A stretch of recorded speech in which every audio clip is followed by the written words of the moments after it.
Šiame video matysite mūsų crazy kelionę į gražiausią Lenkijos ežerą. Jei kada ten keliausit, linkiu pasiruošti geriau nei mes. Taip pat pamatysit mūsų brangiausią turėtą vakarienę. What is this, bro? 1100. Kelionė prasidėjo taip, kad nuo Vilniaus nusitrenkėm į Varšuvą ir po nakvynės Varšuvai skridom tiesiai į Zakopanę. Tačiau atvykus vakariai Zakopanę prieš rytojus haiką, mus pasitiko žinia, kurios mes labiausiai nelaukėm. Mes nežinom, kas ten gausis iš to rytojus haiko, nes yra pranašavimai daug lietaus rytoj. Ir ten iš tikrųjų yra pavojinga. Aš pradėjau domėtis ten, kur mes norim varyti tą Mokopopoje oke. Kažkoks ten, kaip ten vadinas? Morskojo oke. Ai, nu. Abu klydom Morskė oko. Jo, tai ten yra realiai 3 dalis tam haikui. Yra pirmas tas ežeras, kuris yra ganėtinai saugus. Yra antra dalis, kur jau yra daugiau challenging. Ir su to balį mes susidursim su lietum, kai mes jau bandysim lipti. Yra ta trečioji dalis. Ir tai yra pats aukščiausias Lenkijos taškas - Rysy. Kur ten jau reikia lipti laikant virvės, kur ne vienas žmogus yra miręs, kur ten iš tikrųjų yra pavojinga ir žiauriai challenging. Tai mes esam numatę iš tikrųjų lipti iki pat viršūnės. Bet, blemba, jeigu oras yra blogas, mes tikrai nenorim mirti. To jūs pamatysit, bet tokių orų mes tikrai nesitikėjom. Zakopanėje net nepraleidom pilnos dienos ir jau girdėjom, kai 2 kartus sraigtasparniai raudoni paskrinda iš tų kalnų. Tai arba žmonės miršta, arba jie susižeidžia. Aš net nespėjau parodyti mūsų apartmentą. Va, mūsų virtuvė, eini su galva trankaisi tas va. Tualetas, turbūt kažkas va ten su to tualeto sifonu. Aš nežinau, bet šūdai smirda iš to tualeto, nors ten niekas dar nešyva, atsiprašom. Ir žodžiu, va toks va koridorius. Ką tu? Aš jau mėgau tai bus. Kelsis 5 rytą? Taip. Ir haikinsi? Taip. Kaip matot, mūsų nusiteikimas buvo labai optimistiškas, tačiau kai atsikėlėm ryte, kaip matot, optimizmo tiek nebuvo. Ir šiaip turėjom atsikelt 5, bet matot, kaip gausi. Reikia keltis. Nereikia. Marškio, pasižiūrėk, Kamilė. Eik tu savo, kaip gražu. Viskas, Kamilė, reikia keltis. Davai, kelimės važiuojam. Kiaušinius daryti, reikia burgerius daryti. Davai nedarom. Ką nedarom? Tiesiog važiuojam? Nu kažką primityviai reikia padaryti. Pagaliau pavyko atsikelti ir pradėti normaliai ruošti. Kur kiaušai? 5 ryto pusryčiams 6 kiaušiniai. Ir pietums, kad turėtume burgerių. O, kokia? Žiūrėk, kaip sekas. Oi, degėsio kvapas. Ai, čia per kvaila virtuvė, aš nepanikau. O, tai faina čia. Gerai, Kamilė, daiktus, eik daiktus. Burgeriukai paruošti. Smagakidės turim. O 6:50 pradėjome savo 30 minučių kelionę su automobiliu iki Morskė oko arčiausio parkingo. Važiuojam su mašina, pasiėmiau droną. Do not fly a drone. Drones can disturb and scare wild animals. Lol. Nice. Visi rašo internete, kad nuotraukas, kokias jūs matote internete, visiškai neatspindi realybės. Jūsų ten karočią žandikulius, nudropins. Mes atsikėlėm šiandien ryte 5 ryto ir Kamilė man sako, nu Martai, rinkis Martai, tu nuspręsk, ar mes važiuojam ar ne. Ir aš taip guliu, tai lovai taip gera, šilta. Ir nusprendžiau, kad reikia važiuoti, nu. Aš nenorėjau keltis. Kodėl? Sunku. Šalta. Važiuojam serpantinais. Žinai, kad tu čia kalbėti, nesąmonės. Supratau. Pažiūrėkit, toks parkingas didžiulis. Čia man kažkok dėdė prieis. Dobrį dienį. Mes per minutį išėjome iš mašinos, man atrodo, mes kažką pamiršom, bet kad... O dar ir kaip pamiršom pasimti patį pagrindinį dalyką, kurį reikėjo pasimti - skėtį. Nu mes taip galvojam, kad skėtį reikia pasimti, bet iš tikrųjų haikinant reikia turėti lietpaltį. Šalta? Nu, vėsoka. Žodžiu, tai mes dabar turim nužygiuoti 10 km, tai yra 2 valandas 20 minučių. Tiesiog peškom per išasfaltuotą kelią, kur labai smagiai su mašina važiuotume. Bet reikia turėti nacionalinį pasą, jeigu tu nori čia pravažiuoti. Aivas national pasais. Daržovės. Man visą motivaciją dingus, 2 valandas, tiesiog šypso. Tipo apšilimas, tipo, kad žinai verta būtų. Kaip pirmieji kilometrai? Gerai. Kamiliai nebuvo gerai. Jai dėl kuprinės buvo sunku. Truputį pasikeitė situacija su backpackais. Kamilė truputėlį greičiau dabar eina. Lengviau dabar jau kvepuoja kaip žmogus, nes jis pradžių taip. Prieš einant į parką yra labai daug įspėjimų ženklų. Kiekvienas sprendimas, kurį tu priimsi, tavo atsakomybė yra ir gali tau būti lemtas. Jeigu einam čia į dešinę, į mišką, 1:10, jeigu ten 1:25. Kad taupyti laiką ir jėgas, nusprendėme pasirinkti shortcutą. Dabar galvojam, ar čia gera idėja ar ne. Nes čia truputėlį sunkiau. Kaip jauties, Kamilė? Kol lipam į kalną, noriu jums papasakoti apie dalyką, kurį privalot žinot, kai keliaujat. Internetas. Jums 100% jo reikės navigacijai, restoranams. O, vanduo. Bet internetas kitose šalise, ypač ne Europoje, būna labai brangus. koks šaltas. Bet šio interneto klausimų yra sprendimas. Žiūrėkit, kokie debesis. Seiliai. Tai appsas, kurį parsisiuntus į telefoną gali įsigyti eSIM kortelę. Nereikia jokios papildomos fizinės kortelės. Ir per appsą galite labai saugiai ir greitai įsigyti interneto ženkliai. Pigiau nei perkant užsienyje ar savo ryšių operatorius. Let's go.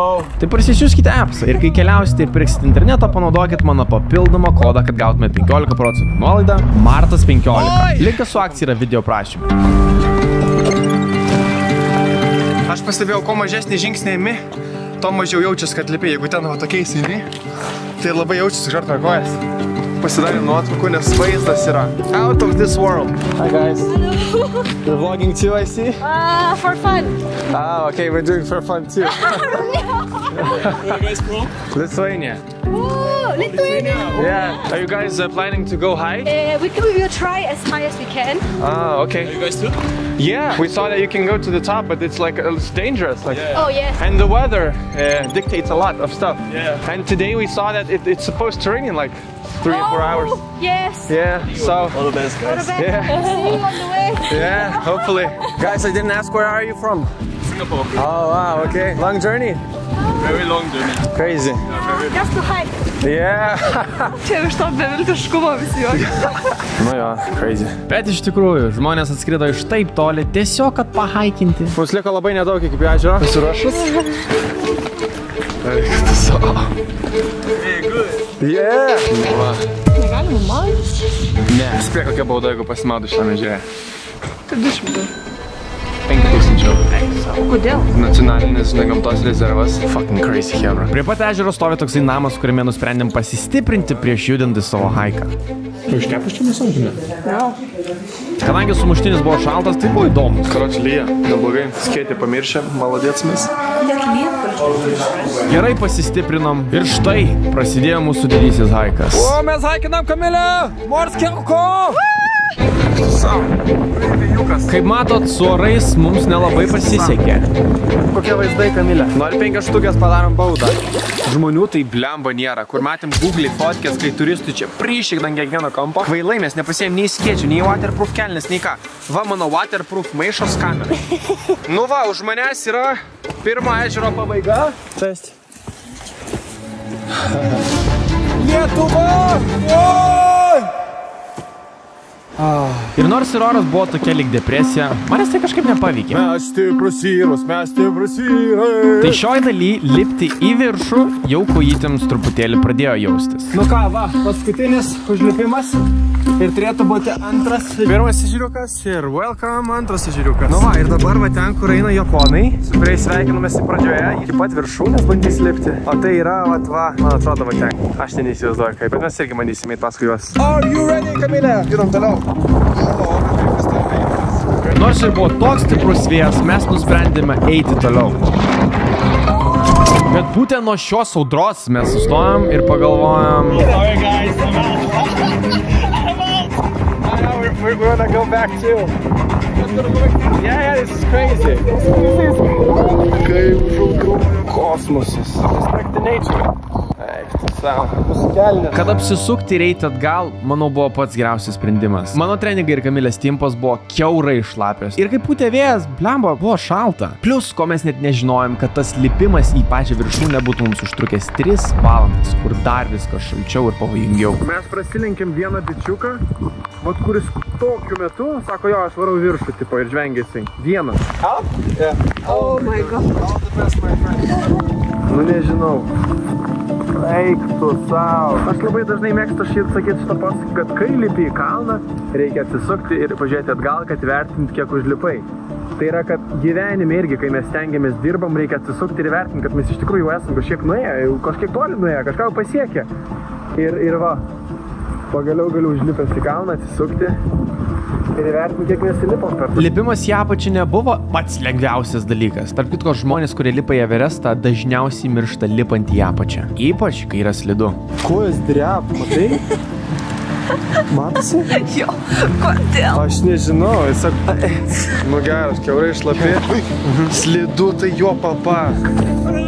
Aš negaliu sakyti, kad aš nebūčiau norėjus tą viršų, nes žiauriai pagavo azartas užlipus. ten ir toj audroj, bet man jau dabar šalta, ten būtų bėda. Jo, eina savo žmonių. Grįžę į bazę skubėjome prisėsti, truputį pailsėti, atsigerti arbatos, kurią turėjome ir pasikeisti sausus rūbus. Hello. What's your name, by the way? Mati. Mati? Yeah. Okay.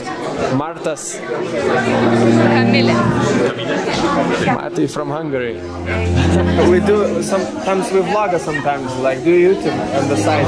Yeah. Matijas mums pasakojo, kaip jisai solo travelino su palapinė miegant ant žemės jau virš mėnesio ir pasakojo, kad jis turi labai stiprų ryšį su Dievu. Tai buvo labai gražu. Varom atgal. Čia yra tie arkliukų paslauga, gali virš į apačią praskipinti su jais. Atsiliepimų mačiau internete, kad jie ten vargšeliai valgyti negauna ir panašiai. Skauda širdį? Jo. Tinginiai žmonės yra, tinginiai. Oi, mes buvom Zakopaniai, mes matėm tą, matėm. PV. Lipate, vaikit jūs nesąmonė. Neužsitarnavo. Ne, visiškai, absoliutiškai. Jo. Negaliu patikėti, kad dabar yra dar tik kiek 2 dienos. Atrodo, visą parą kažkur miškuose blūdė. Negaliu žiūrėti, palaukit, atsiprašau. Oi, tai žiauriai faina, žiauriai jaučiuos gyvas, jaučiuos kaip žmogus, jaučiuos kaip kelionė. Ir turėtume tokius kaip žmonės dalykus daryti. Ir pavargti, lipti. Ko dabar norėtum labai? Va dabar. Turbūt išsisausint, arbatos. Nu ir šiltai kažkur papietauti. Same. Norėčiau dabar kakavos. A, kakava. Truputį gaila, kad iki pat viršaus negalėjom užlipti. Bet bus proga grįžti. Ir grįžti pasiruošusiems. Ir, nu, be tokių čimonadų. Nieko.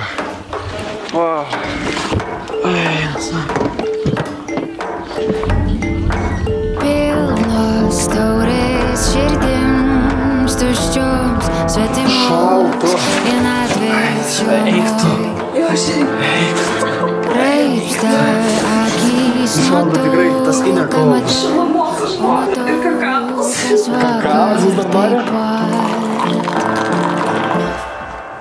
Paskutinė šios dienos vietelė, kur turėtų būti labai gražu. Bet nežinau, ar spėsime, saulė jau leidžiasi. Atvarėm į tokį miestelį Gubalovką. Aš sakiau, Kamilį, bus čia cozy, čia faina. Jo, koks gausteunas, jo papa. Žiūrėkit, Hebra, kaip tie sakinės. O, jis tam laiko kaip bomba, what the fuck? Eina savo, žiūrėkit, Hebra. Geras.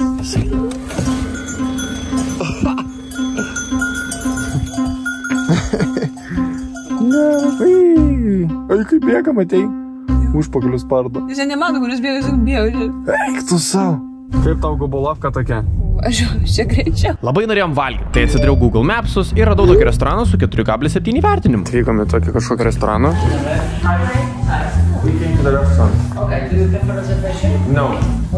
Pasirodo, mes atvykome į Michelin Star įvertintą restoraną. Tai reiškia, kad tai tipo super good restoranas. Ir mes nežinojom, kad čia Michelino restoranas. Aš gau čia šiaip savo, tiesiog geras restoranas. Mes dar einam ir nesuprantam, kur mes einam, kur mus čia veda, kas čia dabar bus. Žiūrėk, Michelin. Aha, tai dabar jau supratom, kur mes esam. Ypač pagal žmonės, nes visi buvo apsirengę su visokiais kostiumais, pasipuošę, o mes tiesiog su treningais ir hudžiu. Kas čia vyksta, Kamilė? A5 bimijas, kas čia per BMW vagių mėsa kažkokia? Jo, papa. Užsisakėm 3 course, 3 patiekalų vakarienę. Pradžiai gavom nemokamai duonos ir savo pirmus starterius. Pas Kamilę lašišą su vynu, o pas mane What is this, bro? sriuba su keksu kažkokiu, nežinau. Pagrindinį mylai pasiėmiau tą brangiausią jų BMW A5 mėsą, o desertukai buvo labai skanus. Kaip man valgyti šitą rožę, kas vyksta? Kas čia per koldūnas? Tuomet mus nufotografavo ir sumokėjom 273 eurų. Dar niekada nesam turėję tokios brangios vakarienės. Thank you very much. Ir tada jau grįžom ilsėtis. Kaip tau restoranas? Nu, brango kokas. Gal reikėjo apsirengti biškai žmogiškiau. Kaip pats maistas? Mano užkanis man žiauriai buvo skanus. Aš paėmiau tą visą mėsą ir tiesiog valgiau tą žalią mėsą. Nesu pratęs valgyti tos pusiau žalios tokios, ar tik keista būna. Kai kurie kasniai, žinai, tokie žalesni. Einam ilsėtis po tokių haikų restoranų. Šmutkės pakuos. Ajo.